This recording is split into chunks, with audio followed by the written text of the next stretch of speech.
세상 모든 일에는 하나님의 때가 있다. 하나님의 때가 되면 하나님께서 당신의 뜻을 이루시고 당신의 영광을 드러내신다라고 말씀드렸어요. 자, 그런데 그 때가 언제인가? 그 때는 모년, 모월, 모시와 같은 물리적인 때를 말하는 것이 아니고 그 때는 우리들이 하나님의 그 은혜와 축복을 받아 누리기에 합당하도록 준비되어진 때, 그 때가 되면 하나님께서 모든 것들을 새롭게 하시고 모든 것들을 회복시켜 주신다. 자, 그렇다면 우리가 그 하나님의 은혜와 축복을 받아 누리기에 합당하게 준비되어진 때는 어떤 때인가? 오늘 보면 14절에 나와 있는 것처럼 시온의 돌 하나도 즐거워하며 시온의 티끌 하나까지도 귀하게 여길 수 있는 때, 가장 쉽게 말하면 어떤 때라고 그랬어요? 하나님의 전을 사모하고 또 사모하는 때. 그런 때가 되어지면 하나님께서 모든 것을 새롭게 하시고 모든 것들을 회복시켜 주신다. 여러분, 우리 안에는 하나님의 전을 사모하는 열심이 있어야 돼요. 하나님의 전을 사모하는 열심에 대해서 가장 잘 표현한 성경 말씀이 있어요. 역시 우리 한번 찾아보겠습니다. 시편 84편 1절에서 4절까지. 하나님의 전을 사모한다는 것이 어떤 것인지 시편 84편 1절에서 4절까지 우리 같이 한번 한 목소리로 읽어보겠습니다. 만군의 여호와여, 주의 장막이 어찌 그리 사랑스러운지요. 내 영혼이 여호와의 궁정을 사모하여 쇠약하며 내 마음과 육체가 살아계시는 하나님께 부르짖나이다. 나의 왕 나의 하나님 만군의 여호와여, 주의 제단에서 참새도 제 집을 얻고 제비도 새끼들 보금자리를 얻었나이다. 주의 집에 사는 자들은 복이 있나니 그들이 항상 주를 찬송하리이다. 아멘. 여기 보면 하나님의 전을 얼마나 사모했던지 2절에 내 영혼이 여호와의 궁전을 사모하여 쇠약하며, 가장 쉽게 말하면 상사병에 걸린 거예요. 하나님의 전을 사랑하는 상사병에 걸렸어요. 그래서 그 몸이 쇠약해질 정도로 얼마나 사모하든지 자기의 몸이 쇠약해진, 이것이 바로 하나님의 전을 사모하는 열심이, 우리 마음이 이런 마음이 되어질 때 하나님께서 당신의 영광을 드러내신다, 당신의 뜻을 이루신다, 모든 것들을 새롭게 하시고 모든 것들을 회복시켜 주신다. 이것을 또 다르게 한번 표현하면 하나님의 말씀을 사모하는 것을 말해요. 물리적인 이 건물, 하나님의 전을 사모하는 것이 아니라 하나님의 말씀을 사모하고 또 사모하는,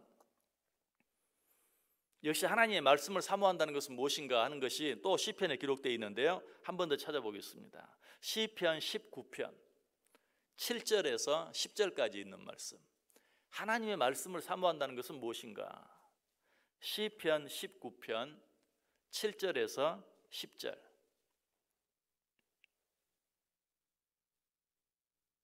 한 번 더 같이 읽어보겠습니다. 여호와의 율법은 완전하여 영혼을 소성시키며 여호와의 증거는 확실하여 우둔한 자를 지혜롭게 하며 여호와의 교훈은 정직하여 마음을 기쁘게 하고 여호와의 계명은 순결하여 눈을 밝게 하시도다.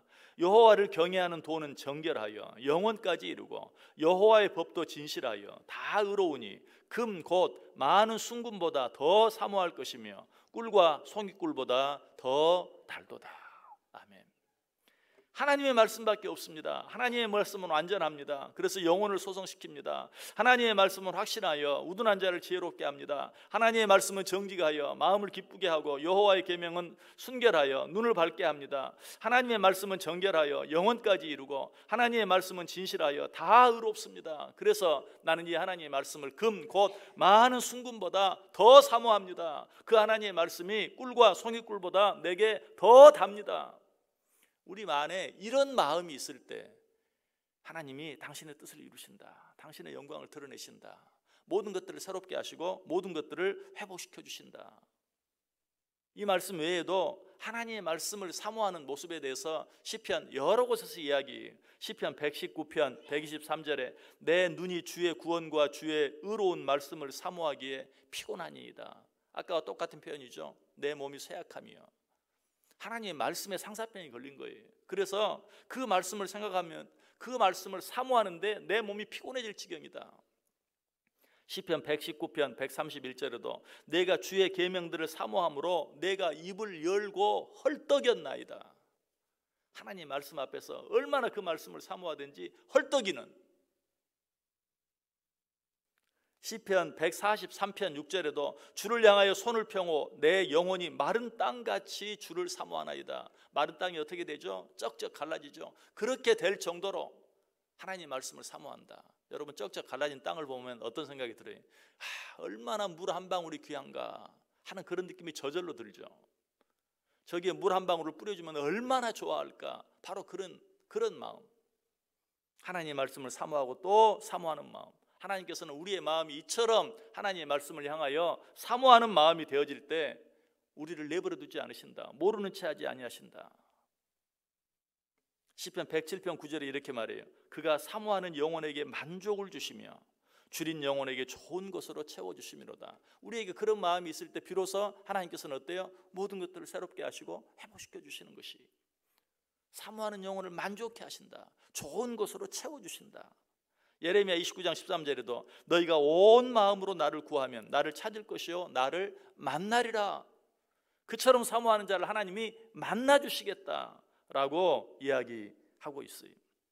자, 그렇다면 여기서 한 걸음 더 하나님의 전을 그렇게 사모하고 하나님의 말씀을 그처럼 사모한다는 것은 도대체 어떤 것을 말하는가? 여러 가지 시적인 표현, 상징적인 표현들을 생각해 보았는데 실제로 하나님을 사모한다는 것은 무엇인가? 하나님의 전을 위하여, 하나님의 말씀을 위하여 자기의 가장 귀한 것까지도 내어놓을 수 있는 것. 내가 무엇을 사모한다는 것, 바로 그것이 나의 가장 귀한 것을, 그것을 위하여 내어놓을 수 있는 것. 내가 가장 귀하게 생각하는 어떤 것을 포기할 각오가 되어 있는 것. 실제로 그런 사람이 한 사람 있었어요. 이 사람은 어렸을 때부터 예수님을 믿었어요. 주일학교도 열심히 다녔고 그 후에 장성해서 가수로 크게 성공했어요. 그래서 시카고 방송국의 연출자가 되었어요. 돈도 많이 벌었고 또 그 명성도 많은 사람들에게 자자해졌어요. 그런데 돈을 많이 벌면 벌수록 또 더 많이 유명해지면 유명해질수록 그 마음이 점점 더 허무해지고 불안해지기 시작했어요. 그러더니 우연히 성경을 읽다가 어렸을 때 믿었던 하나님을 생각하게 되었어요. 그때가 그리워지기 시작했어요. 그러면서 자기 마음속에 내가 지금 잘 살고 있는가? 내가 내 인생을 허비하고 낭비하고 있는 것은 아닌가? 그러다가 또 우연히 어느 집회에 참석했다가 말씀의 은혜를 받고 이제는 내 삶을 온전히 하나님께 드려야 되겠다라고 작정했어요. 그리고 집으로 돌아왔는데 방송국에서 나 다시 한번 전속 계약을 체결하면 이전보다 더 배나 대우를 잘 해주겠다라는 연락이 왔어요. 그러나 그때 이 사람은 망설이지 아니하고 전화가 조금 늦었습니다. 나는 이제 나의 모든 목소리와 재능을 오직 나를 구원해 주신 하나님, 나의 주인이 되신 창조주 하나님의 영광만을 위해 쓰기로 작정했습니다. 전화를 끊고 나니까 그 마음속에 갑자기 이전에 한 번도 느껴보지 못했던 평안한 마음이 밀려오기 시작하고 그와 동시에 아름다운 멜로디가 생겨나기 시작했어요. 이전에 이 사람의 어머니가 자기 친구에게서 하나의 시를 받았어요. 그 어머니의 친구가 시를 그 어머니에게 주면서 당신 아들 유명한 작곡가잖아, 유명한 가수잖아, 이 시로 나 노래 하나 지어줘. 이전에 부탁을 받았는데 너무 바빴고 그런 사소한 일 할 생각도 하지 않았어요. 그런데 갑자기 그때 어머니에게 받았던 그 성시가 생각이 났어요. 그래, 그 성시를 가지고 한번 노래를 한번 만들어 보자. 작곡을 하기 시작했어요. 마음속에 그 시에 맞는 음률이 막 떠오르기 시작합니다. 그 노래가 어떤 노래인 줄 아세요? 주 예수보다 더 귀한 것은 없네, 이 이 세상 부귀와 바꿀 수 없네. 영죽을 내 대신 돌아가신 그 놀라운 사랑 잊지 못해. 세상 즐거움 다 버리고 세상 자랑 다 버렸네. 주 예수보다 더 귀한 것은 없네. 예수 밖에는 없네. 이 찬송이 그때 만들어진 찬송이. 이 찬송을 지은 분이 누군가 우리가 잘 아는 빌리 그레이엄 목사님과 평생을 동역한 조지 베브리 쉐어. 옛날 빌리 그레이엄 목사님이 항상 집회를 다니면 항상 그 옆에는 머리가 하얀 이분이 항상 함께 있었어요. 이분이 지은 찬송가들이 많이 있어요.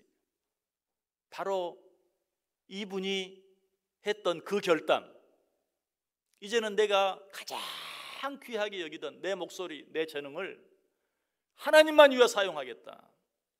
나의 가장 귀한 것을 내어놓을 수 있는 마음, 내어놓기로 작정하는 마음, 그것이 바로 하나님을 사모하는 마음이요. 우리가 그렇게 준비되어졌을 때 하나님께서는 당신의 뜻을 이루신다. 당신의 영광을 드러내신다. 모든 것을 새롭게 하시고 회복시켜 주신다.